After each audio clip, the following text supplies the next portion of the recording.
শহরের মতো এই ঘটনা স্বাভাবিকভাবেই কিন্তু প্রদীপ আসেনি এখন।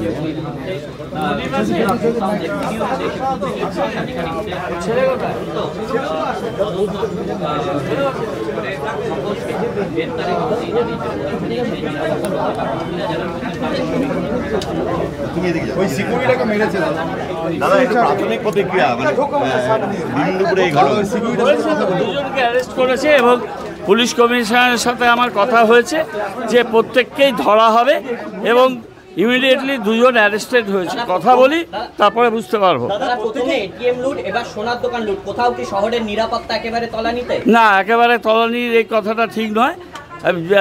ওইখানেও চেস করা হয়েছে এটিএম যেটা হয়েছিল এবং সেখানে বিহারের দিকে গেছে গাড়িটা, সেটাকে ডিটেল তদন্ত হচ্ছে হাসকোয়ার সাইডে দিয়ে এবং এখানে ইমিডিয়েটলি দুজন অ্যারেস্টেড হয়েছে। ব্যাপারটা দেখতে দিন, বিচ্ছিন্ন ঘটনা, কড়া হাতে দমন করা হবে।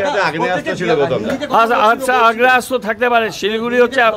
শিলিগুড়ি এমন একটা জায়গা সাউন্ডেড বাই সেভারাল বর্ডার্স, হিন্দিতে কথা বলছিল এবং এরা স্থানীয় বাসিন্দা কিনা আমার যথেষ্ট সন্দেহ আছে। পুলিশ বুঝতে পারবে কোথা থেকে এসছে, কোথায় ঢুকছে।